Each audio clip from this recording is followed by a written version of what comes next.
afternoon po. Good afternoon po.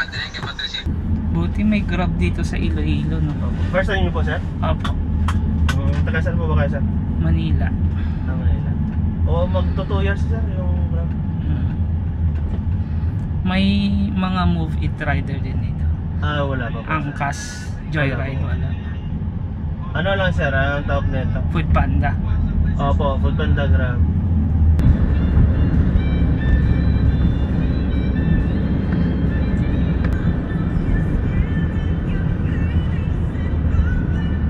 Welcome po, sir.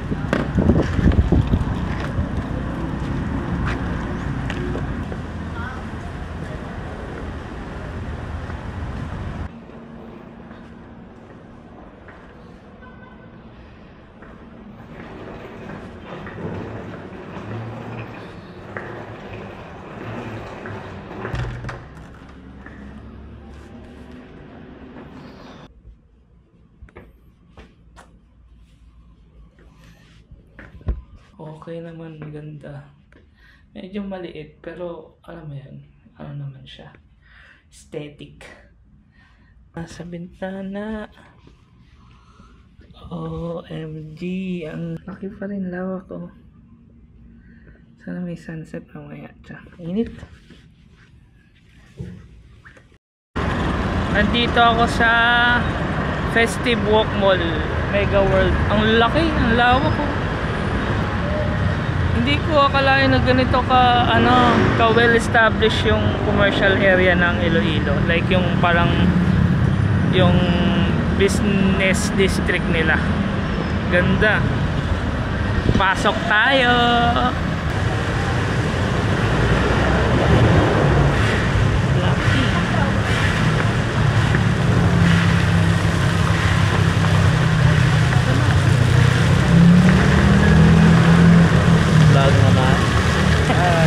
Hello.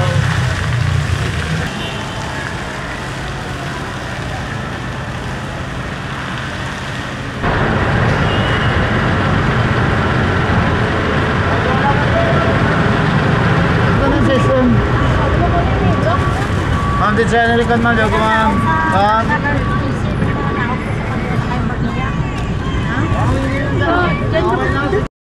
Hello guys. So lalabas ulit tayo ngayon para mag food trip. Upon searching kasi, kilala daw ang Iloilo sa mga food. Actually, ginawaran itong Iloilo City or itong lalawigan ng Iloilo last year 2023 ng UNESCO bilang the first city of gastronomy in the country. Wow, sinerch ko talaga. Pero yun nga, so excited ako para bisitahin yung mga, alam mo yun, mga pang Michelin level na kainan dito sa Iloilo. So pupunta tayo nga, nandito ako ngayon sa Mandurriao, pero pupunta ako sa Iloilo Central Market. It's like 16 minutes away kung magji-jeep ka or magmomotor ka. So, pupunta muna ako doon.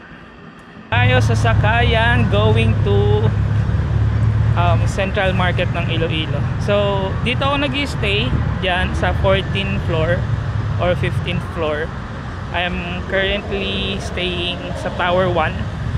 So, that's Avida Condominium. I'm not sure kung Ayala kung pagmamayari ba ng Ayala yan or what, pero yun, Avida Atria. Look,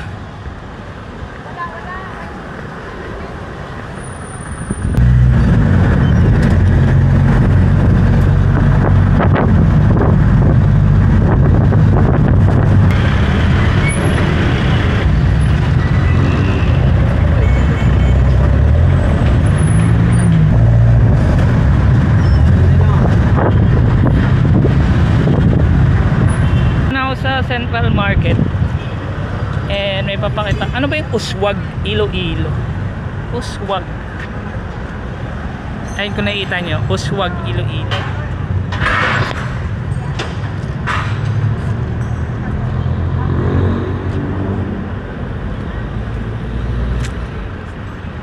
Oh, feeling ko munisipyo tong napuntahan ko. Ay, hindi. Museum.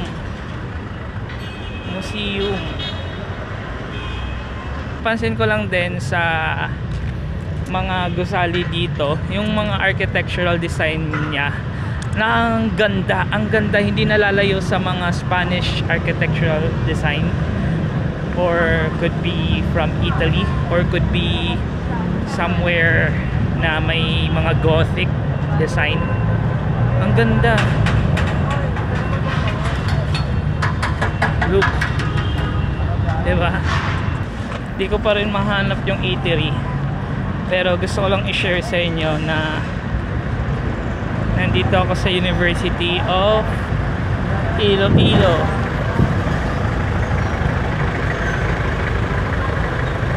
Sarado na yung Cyril. So parang ang wrong timing lagi ng lakad ko, laging bitin. Anyway, sarado na siya, pero may isa sa pinakamalapit na dinadayo din is yung Siopaw ni Roberto.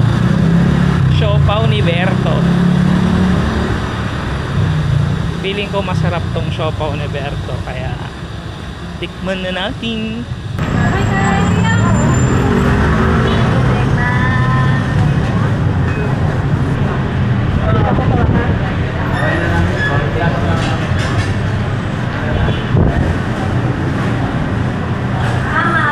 Mahaba ng pila. Ayan yung menu, or yung parang pinaka-main menu. Isang Sajang po.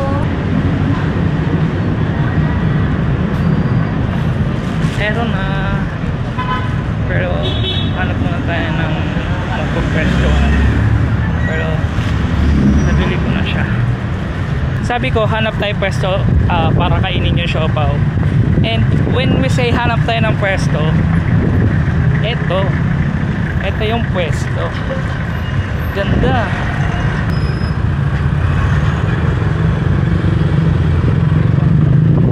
Ayos boy. Ito yung tsura niya. Ay nako, kain muna tayo. Iloilo Central, malapit sa Iloilo Central Market, pero upon checking the Google Map, parang along General Luna na siya, and nandito ako sa parang Riverside, or tinatawag nilang Esplanade. At yun, buhay na buhay pa rin naman yung mga activities dito kahit gabi. Of course ako buhay pa. Anyway, I have a good news na naka-receive ako ng good news. Bukas makakapag-rent na ako ng motor. Iloilo Provincial Capital. Like siguro ito yung pinaka municipal city nila. I don't know kung yun yung ibig sabihin, pero parang yun eh. Mukha kasing munisipyo tong gusali na to. Dito round table area, or yung roundabout, parang circle.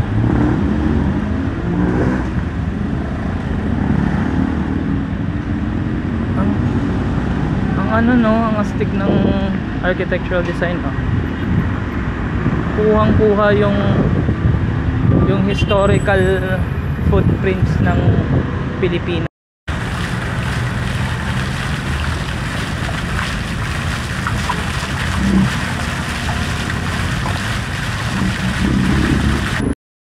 Hello guys, so today is day 3 for my Iloilo adventure, and now pupunta ako sa motorcycle rentals at kukunin ko na yung motor ko doon na pina-reserve ko, and after that siguro mag-aalmusal, then pupunta na sa hometown nila Kuya Gary to visit his family. So guys, so nandito na ako sa venue ng ng motorcycle rental, and ito yung kotse, yung rental bali, just to make sure kakulay siya ng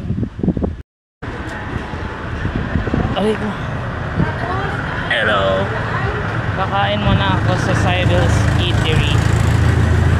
Parang pinakadulo ata. Anyway, nandito na ako sa yung kahapon. Pinuntahan ko. Dito pinark yung motor ko.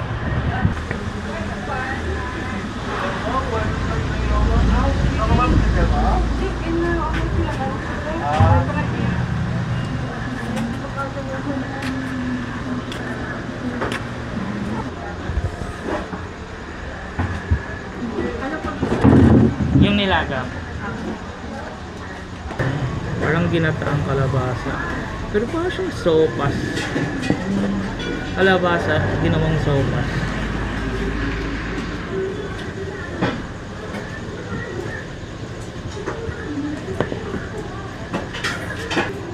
Rice. Thank you. Rice lang. So, ito yung nilaga ng baka. Ito yung parang kalabasa. Di ko lang mag-sopa. Tapos dalawang rice. Puskahan natin. May ilang pagkatao.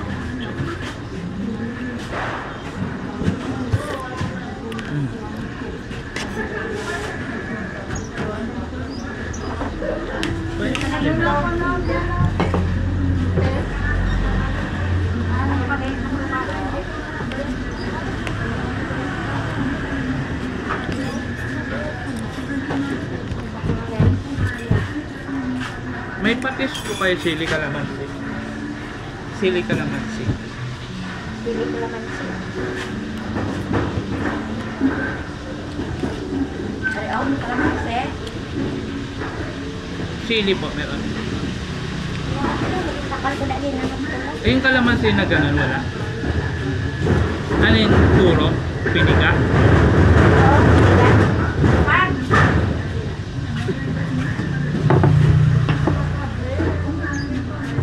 Kalamansi po yan, no? Oo. Ano Puro pa? lang eh. Okay na? Ako, sili. Apo. Naglamay ka rin. Ang sa kamatis na tawa ba lang. Bakal ka gina. Nagpapot ka kayo hilin. Pula-pula ba? Malambot yung beef nila. Kasi yun, nilaga. Ilang years na kayo sa Cyril's Eatery?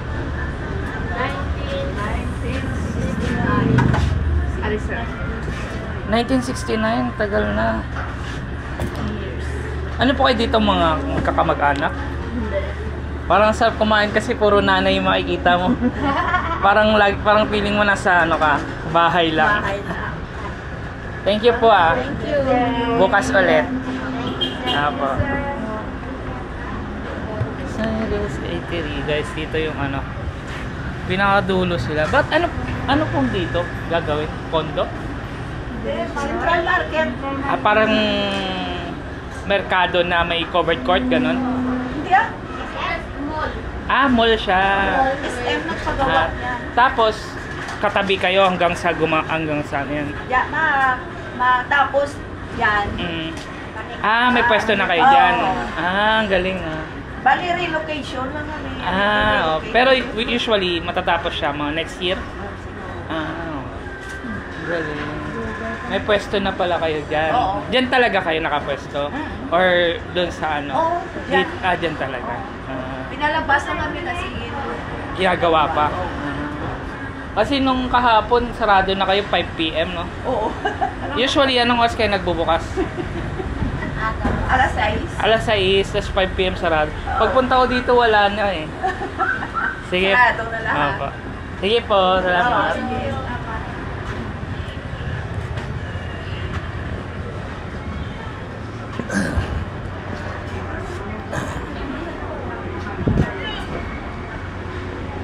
Gagawin palang mall to or parang Central Market Mall. So may pwesto pala talaga sila. And ayun, ang sarap ng nilagang baka. You should try yung nilagang baka nila. Ito po yung hinanda nilang pagkain sa akin.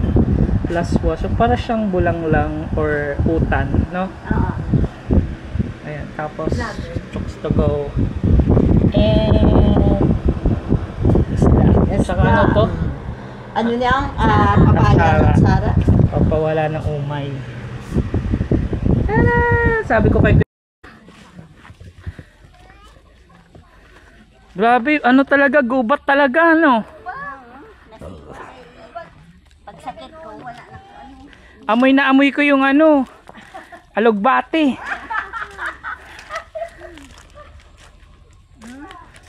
Ito daw ang bahay. Bahay nino yan?